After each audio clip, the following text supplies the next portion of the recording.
ব্যবসায়ীদের ভিতরে ইতিবাচক পরিবর্তন লক্ষ্য করা যাচ্ছে। কিছু ব্যবসায়ী আছে যারা প্রথাগত পদ্ধতি দীর্ঘদিন ধরে ব্যবসা করেন, তারা আস্তে আস্তে পরিবর্তন হচ্ছেন। আমি ব্যবসায়ীদেরকে ধন্যবাদ জানাই, তারা অনেকটা পরিবর্তন হয়েছেন, তারা সবাই মূল্য তালিকা প্রদর্শন করছেন এবং বাজার কমিটিও ভালোভাবে কাজ করতেছে। সবাই মিলে কাজ করলে আশা করি বাজার মূল্য সবসময় স্বাভাবিক থাকবে। এখানে আমরা নিত্য প্রয়োজনীয় পণ্যের দোকানগুলো এবং মাছ, মুরগি এবং ফলমূলের দোকানগুলো মনিটরিং করলাম।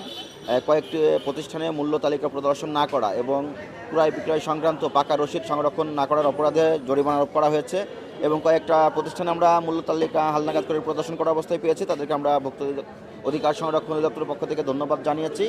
এবং এই বাজারে আমরা দেখলাম নিত্য প্রয়োজনীয় দ্রব্যমূল্যের পণ্য মূল্য নিম্নমুখী আছে এবং সরবরাহ স্বাভাবিক আছে এবং আমাদের এই ধরনের মনিটরিং কার্যক্রম সম্পূর্ণ পবিত্র রমজান মাস উপলক্ষেই অব্যাহত থাকবে।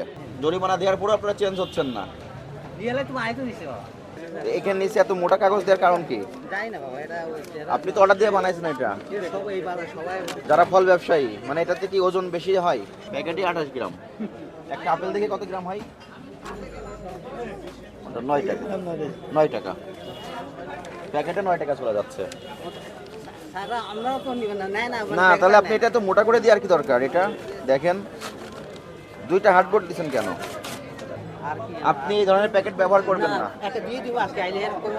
আর আজকেই মূল্য তালিকা নিশ্চিত করবেন। আর ফল কোথা থেকে কিনেন সেই ক্রয় মূল্য সংরক্ষণ করবেন, পাকা রসিদ। আপনাকে আজকে 1000 টাকা জরিমানা করলাম। আপনি একজন ব্যবসায়ীর কাছ থেকে কিনেছেন, তিনি একজন পাইকারি ব্যবসায়ী, আপনি খুচরা ব্যবসায়ী, কিন্তু আপনি যে ফলগুলো বিক্রি করছেন আমার কাছে দামগুলো খুবই অস্বাভাবিক মনে হচ্ছে এবং আপনি যে কোথা থেকে কিনেছেন সেই সোর্সিং সম্পর্কে আপনি বলতে পারছেন না। বাদামতলী একটা জায়গার নাম। আড়তের নাম কি? আড়তের নাম কি?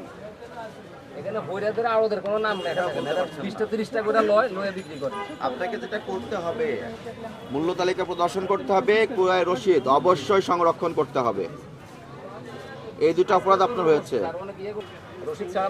আগামীকাল থেকে যদি রসিদবিহীন পণ্য রাখেন দোকান বন্ধ রাখবেন। আর আজকে আপনাকে 2000 টাকা ফাইন করলাম, 38 ধারায় জরিমানা করো 2000 টাকা।